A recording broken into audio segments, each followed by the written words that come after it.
여호수아서 17장 12절 13절 같이 한 목소리로 합독하도록 하겠습니다. 그러나 므낫세 자손이 그 성읍들의 주민을 쫓아내지 못하매 가나안 족속이 결심하고 그 땅에 거주하였더니 이스라엘 자손이 강성한 후에야 가나안 족속에게 노역을 시켰고 다 쫓아내지 아니하였더라. 아멘.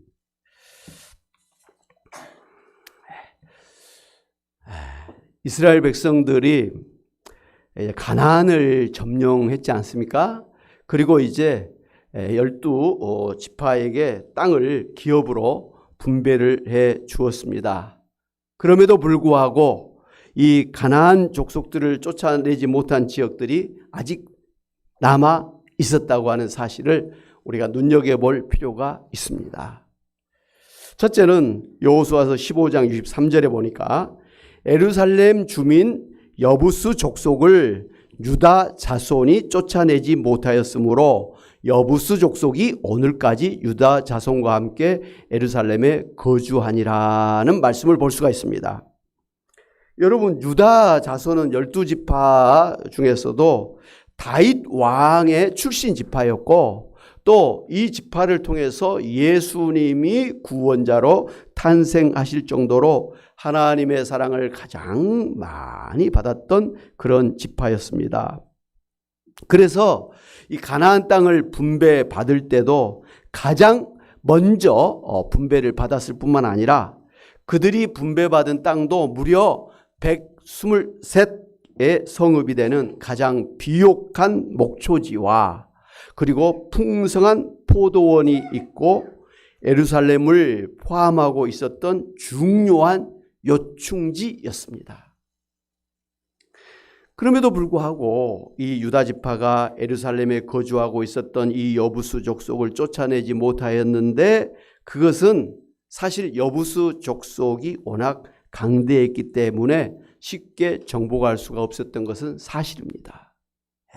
그러나 하나님께서 이 예루살렘 성읍을 주시겠다고 약속을 하셨기 때문에 하나님의 명령에 따라 여부스 족속을 멸절시켜야 했음에도 불구하고 그들이 이제 가나안 땅에 들어간 이후에 정신이 해이해졌습니다. 그리고 현실에 안주하려고 하면서 하나님의 그런 명령에도 나태해졌고 하나님의 그 약속에 대한 믿음이 부족해져서 그 여부스 족속을 멸절시키지 못했던 것입니다. 그 결과 어떤 일이 났습니까? 이제 다윗이 이스라엘을 통일 왕국을 이루기까지 이 예루살렘은 여부스 족속의 땅이 되어서 이스라엘의 걸림돌이 되어 왔습니다. 둘째로 여호수아서 16장 10절에 보면 그들이 게셀에 거주하는 가나안 족속을 쫓아내지 아니하였으므로 가나안 족속이 오늘까지 에브라임 지파 가운데 거주하며 노역하는 종이 되니라고 했습니다. 여러분, 에브라임 지파는 요셉, 애굽의 총리 대신으로서 지냈던 요셉의 사실은 둘째 아들이죠. 그래서 큰아들 므낫세 지파와 함께 가나안의 가장 큰 중심지 땅을 분배를 받았습니다. 축복을 받은 것이죠. 그런데 여기서 이 에브라임 지파가 이 게셀에 있는 가나안 족속을 쫓아내지 못했다고 했는데 이는 가나안 족속을 멸절시키라고 명령하신 하나님의 명령에 불순종한 죄를 지은 범죄 행위였습니다. 특별히 이제 에브라임 지파가 이 게셀에 있는 가나안 족속을 멸절시키지 않았던 것은 그들을 쫓아낼 힘이나 능력이 없어서가 아니었습니다. 오히려 그들을 갖다가 종으로 삼아 노역을 시키고 공물을 받으려고 그들을 쫓아낼 의사가 결코 없었다라는 것을 볼 수가 있습니다. 이는 이제 우리 신약성경 요한일서 2장 16절에서 지적하고 있는 대로 당장 눈앞에 이득에 눈이 어두워서 육신의 정욕과 안목의 정욕과 이생의 자랑에 빠져서 하나님의 명령을 저버렸던 것입니다. 그 결과로 이 가나안 족속의 영향을 받아서 이 에브라임 지파를 중심으로 한 그 북왕국 이스라엘이 급격하게 우상 숭배의 죄악에 빠졌던 것입니다. 누구 때문에요? 게셀에 있는 가나안 족속을 쫓아내지 않은 것 때문에 가장 먼저 이렇게 우상 숭배에 빠졌다라는 것이죠. 셋째로 여호수아 17장 12절 13절 오늘 본문의 말씀, 므낫세 자손이 그 성읍들의 주민을 쫓아내지 못함에 가나안 족속이 결심하고 그 땅에 거주하였더니, 이스라엘 장손이 강성한 후에야 가나안 족속에 노역을 시켰고 다 쫓아내지 아니하였더라 그랬습니다. 이 므낫세 지파 역시 에브라임 지파와 같이 그 눈앞의 이익을 위해서 가나안 족속을 종으로 삼아 노역을 시키려고 그들을 쫓아내지 않는 그런 죄를 범했던 것입니다.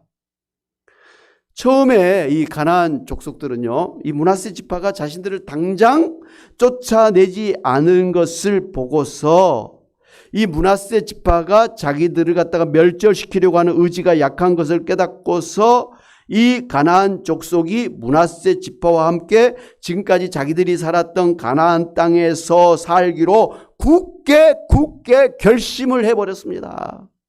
우리 절대로 안 떠날 거야. 우리 절대로 안 죽어. 우리 여기서 죽으면 죽었지 여기서 살 거야. 결심을 해버렸어요.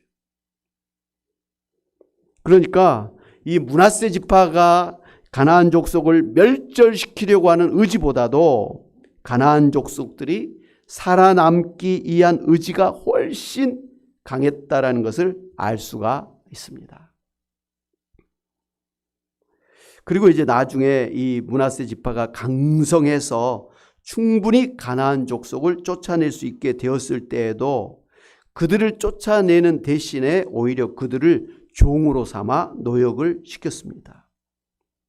자, 그 결과가 어떻게 되었을까요?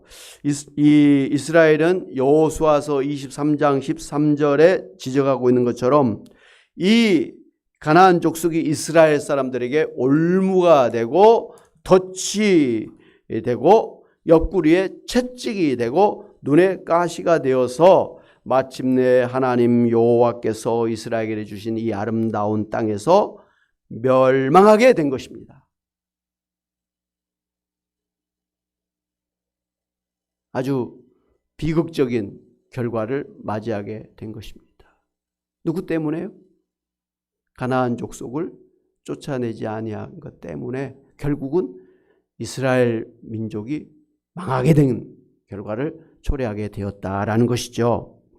넷째로 또 여호수아 13장 2절에 이 남은 땅은 이러하니 블레셋 사람의 모든 지역과 구슬 족속의 모든 지역이 있다 그랬습니다.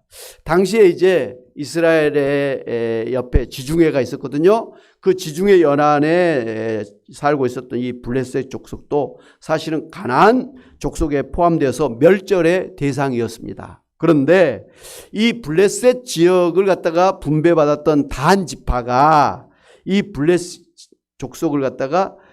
족속을 멸절시키지 못한 것 때문에 오히려 이 단 지파의 일부가 블레셋의 등살을 이기지 못해서 오히려 그것을 떠나서 가나안 저 헬몬산 가까이에 있는 북부의 라이스로 옮겨가야만 했습니다. 오히려 쫓겨난 거예요. 밀려나 버리고 만 거예요.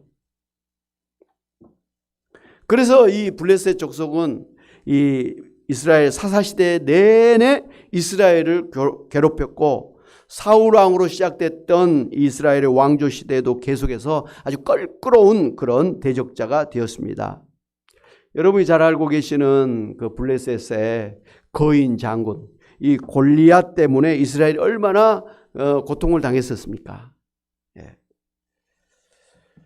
그리고 이제 다섯 번째로 여러분이 이미 여호수아서 9장에서 살펴보신 것처럼 히 족속인 기브온 성읍 사람들이 마치 먼 나라에서 그렇게 투항한 사람들처럼 막 변장해서 이 여호수아를 속였지 않습니까? 그래서 이스라엘과 화친 조약을 맺었습니다.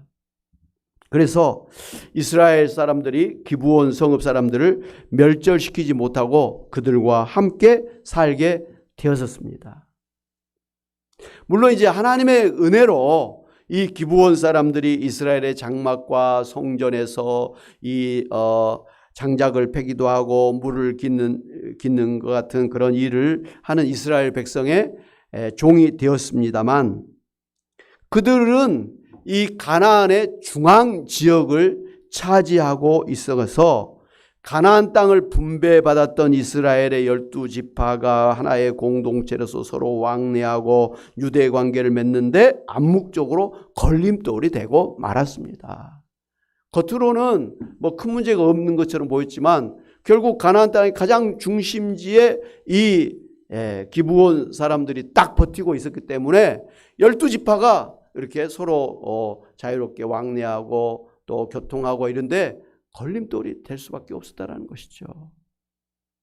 어떻게 보면 이 히 족속인 이 기브온 족속을 갖다가 멸절시키지 않고 그들을 받아들여서 그들의 이스라엘의 종으로 삼은 것을 보고서 그 나머지 므낫세랄지 아까 유다 족속이랄지 이런 족속들 지파들이 가나안 사람들을 자기들의 종으로 삼아서 노역을 시켰던 것입니다. 그러니까 처음 잘못되니까 그 선례를 따라서 이 다른 지파들이 이 가나안 족속들을 멸하지 않고 종으로 삼아서 노역을 시키는 그런 일들이 반복되었다는 걸 볼 수가 있습니다. 첫 번째 잘못하니까 그냥 그렇게 계속해서 돼버린 거예요. 사랑하는 여러분, 이상에서 살펴봤던 것처럼 이스라엘이 하나님의 강력한 역사하심으로 가나안을 점령을 하고 또 각 지파별로 분배를 받았습니다만 이런 핑계 저런 핑계로 하나님의 멸절시키라고 하신 그 가나안 족속들을 다 멸절시키지 않고 오히려 그들과 함께 산 것 때문에 결국 이스라엘이 그들의 영향을 받아서 타락하게 되었습니다. 그리고 우상을 섬기게 되었고 하나님을 대적하게 되어서 결국은 주변 나라들에게 아수르랄지 뭐 또 그런 나라들에게 침략을 당해서 멸망을 하게 되었던 것이죠.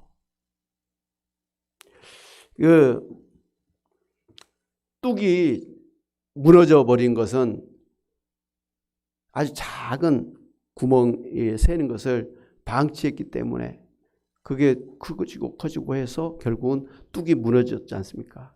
그러니까 이스라엘 사람들이 그 가나안 땅을 하나님의 그 은혜로 다 차지하였음에도 불구하고 또 각 지파별로 그렇게 다 이 분배를 받았음에도 불구하고 그 조금 남아 있었던 그 가나안 족속들을 그냥 놔둔 것 때문에 결국은 이스라엘이 무너져 버렸던 것이죠.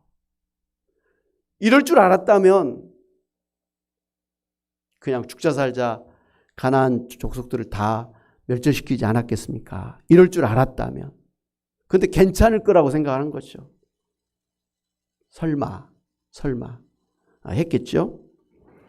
오늘 우리도 비록 하나님의 강력하신 은혜로 예수 믿어 구원받아서 하나님의 거룩한 백성이 되었을지라도 우리에게 남아있는 그 옛사람의 죄를 버리지 못하고 여전히 육신의 종욕, 안목의 종욕, 이생의 자랑을 따라서 죄를 짓고 살다가는 하나님의 백성으로서의 거룩한 삶을 살지 못할 뿐만 아니라 오히려 하나님의 영광을 가리게 되고 또 그 죄들 때문에 여러 가지로 고난을 당하게 될 것입니다. 물론 예수를 믿었기 때문에 그래서 구원받았기 때문에 구원이 없어진다든지 지옥 갈 일은 없을 것입니다만은 그러나 우리가 산 동안에 하나님의 영광을 가리게 된다는 것이죠. 예수님 믿은 사람 때문에 하나님의 영광을 받아야 되는데 저 교회 다니는 사람 때문에 나는 싫어. 싫어. 이렇게 하나님의 영광을 가리는 거예요. 그래서 우리가 전도하면 너나 잘 다녀라 이렇게 비난을 받게 되는 것이죠. 이게 하나님의 영광을 가리는 거예요. 거기서 끝나는 게 아니에요. 하나님은 우리에게 그것을 깨닫고 회개할 수 있는 기회를 주시기 위해서 고난을 주시는 거예요. 그러니까 우리 죄에 대한 벌로서 고난이 아니라 깨달아라고 말이죠. 정신 차려라고 우리에게 고난을 주시는데 그 고난이 우리에게는 아주 크게 와닿는 거죠. 그냥 하나님은 살짝 매 한 대 때렸는데 우리는 그냥 막 작살 나는 거죠. 예. 하나님의 고난을 쉽게 생각해서는 큰 탈 납니다. 예. 왜? 그렇게 안 하면 괜찮은 줄 알고, 이렇게 살아도 괜찮은 줄 알고 그냥 그렇게 사는 거예요. 그렇게 하나님의 영광도 누리지 못하고 하나님의 그 축복도 다 누리지 못하고 꼭 예수님 안 믿은 사람, 구원받지 않은 사람, 세상 사람들처럼 그냥 그렇게 사니까 하나님은 너무 안타까워서 그 길로 가면 안 된다, 그렇게 살아서는 안 된다 하면서 사실은 고난을 주시는 것이죠. 우리 많이 경험했지 않습니까? 예. 그래서 고난 받을 때는 아이고 무서워라 그러고 빨리 회개하고 돌이켜야 됩니다. 예. 그러라고, 그렇게 하라고 고난을 주신 거예요. 소위 사랑의 매죠. 사랑의 매를 맞고서도 그냥 계속 옛사람의 길로 가버리면 더 큰 고난을 당하는 거예요. 그러므로 우리에게 남아있는 이 옛사람의 죄가 무엇인 줄 우리가 알고 철저하게 십자가에 못 박아 버려야 됩니다. 우리가 생명일기 하면서 늘 외쳤던 거 있지 않습니까? 옛사람은 예수 십자가에서 대신 다 해결해 주셨기 때문에 우리가 그것을 가지고 살 필요가 없습니다. 근데도 우리는 그런 것을 여전히 가지고 죽을까 두려워하고 말이죠. 과거의 상처에 연연하고 자존심 때문에 그냥 힘들어하고 말이죠. 뭐 이런 것들을 십자가에 확 못 박아버려 거기서부터 자유하는 거예요. 그래서 아주 자유한 마음으로 부부간에도 좀 화목하게 살고 부모님에게도 좀 효도하고 형제자매들 간에도 화목하고 또 교회 와서 성도님들 간에도 과거에 아무런 뭐 어려운 일 없었던 것처럼 그냥 다 좋은 사람들인 것처럼 좋은 일만 있었던 관계처럼 그렇게 사는 거예요. 과거에 매이지 않는 거예요. 과거 지사는 예수님의 십자가에서 끝나버렸다는 거예요. 어제 일도 말이죠. 끝나버린 거예요. 과거예요. 왜 어제 속상한 것 때문에 오늘 하나님의 축복을 방해받느냐는 것이죠. 오히려 그런 것들이 오늘 우리 예수 믿는 성도들을 힘들게 하는 것이죠. 과거의 상처, 자존심 상한 것을 십자가에 못 박아 버리시기를 바랍니다. 의외로 우리가 그런 것 때문에 힘들어하는 것 같아요. 돈이 없어서도 물론 힘든데 그것은 그냥 좀 덜 쓰면 되고 좀 뭐 비싸지 않은 것 그냥 사용하면 돼요. 근데 이 자존심을 계속 이야기하고 과거에 상처받았던 걸 계속 이야기하면 이건 뭐 해결이 안 되는 거예요. 이번 추석 명절을 맞이하면서도 우리가 뭐 부모도 만나고 형제 자매들도 만나고 친척도 만나고 뭐 이렇게 하는데 참 이게 신기한 게 가면 갈수록 좋은 관계가 아니라 가면 갈수록 힘들어. 꼴 보기 싫어. 왜? 쌓이고 쌓여 있지 않습니까? 그걸 풀어버리지 못하니까 가면 갈수록 힘들고 안 가고 싶은 거예요. 안 가고 싶어. 요즘에 그래서 이제 추석 명절 뭐 설 명절에도 안 가지 않습니까? 여행 가버리고 말아요. 친척들 집에 옛날처럼 그렇게 막 돌아다니지 않습니까? 그냥 이제는 다 그렇게 살아요. 그죠? 많이 변했어요. 그냥 부모님도 이제 자식이 안 와도 그냥 바쁘니까. 요즘은 이제 핑계거리가 좋죠. 코로나가 있으니까. 이렇게 핑계 대는데 그게 이번만 그런 게 아니라 가면 갈수록 이제 안 오는 거죠. 안 모여지는 것이죠. 예. 그게 다 과거의 상처. 내 자존심 상했다 이거예요. 저 사람 때문에. 그런 것들을 우리가 갖고 있으니까 힘들어진다라는 것이죠. 우리가 물론 우리가 무슨 뭐 사기를 치겠습니까? 도둑질 하겠습니까? 무슨 깡패 짓을 하겠습니까? 그런 죄는 없어요. 그런 건 없음에도 불구하고 착한데도 불구하고 우리 그 옛사람의 그 죄가 우리를 자꾸만 발목을 잡고 하나님의 영광을 가리는 그런 일들이 일어나기 때문에 이번 추석 명절을 우리가 계기로 해서 이런 것들을 철저하게 버려버리시기를 바랍니다. 그게 눈에 보이지 않는 물질적인 것이 아니기 때문에 대수롭지 않게 보일지라도 근데 그게 결국은 나를 불행하게 만들어 오늘 우리 가정을 불행하게 만드는 그러한 죄가 된다라는 것을 알고 여러분 그런 것들을 철저하게 제거해 버리시기를 바랍니다.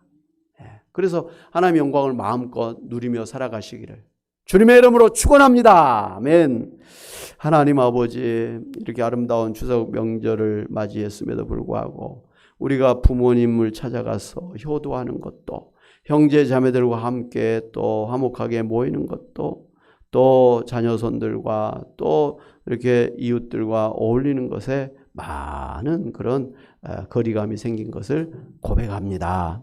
이 모든 것이 정말 우리 내면의 그 옛사람의 죄가 해결되지 않았기 때문인 것을 우리가 주님 앞에 고백합니다. 하나님, 대수롭지 않은 것 같지만 그런 것들이 쌓이고 쌓여서 댐이 무너졌던 것처럼 오늘 우리의 인생이 파괴되고 우리의 정신이 파괴되고 우리의 신앙이 무력화되고 인간관계가 깨지고 가정이 깨지고 교회 공동체가 깨지는 그러한 일들이 일어나는 것을 우리가 잘 압니다. 하나님 아버지, 정말 이번 추석 명절을 또 기회로 해서 정말 그런 것들을 철저하게 십자가에 못 박아버리고 정말 예수님의 그 은혜를 마음껏 누리며 하나님의 영광을 나타내며 사는 저희들 되게 하여 주시옵소서. 하나님 아버지, 정말 우리에게 깨달으라고 고난을 주실 때 철저하게 회개하게 하시고 그 죄의 길에 돌이켜서 하나님 앞으로 부지런히 달려가는 저희들 되게 하여 주시옵소서. 하나님 아버지, 이 시간도 저희들을 불쌍히 여겨주셔서 우리의 가난에서부터 벗어나게 하여 주옵시고, 하나님 우리의 병으로부터 우리의 이 연약함에서부터 벗어날 수 있도록 크신 은총 베풀어 주시옵소서. 그래서 하나님의 영광 돌리고 더욱더 하나님 앞에 신실한 믿음으로 살 수 있는 저희들 다 되게 하여 주시옵소서. 감사하고 예수의 이름으로 기도하옵나이다. 아멘. 할렐루야.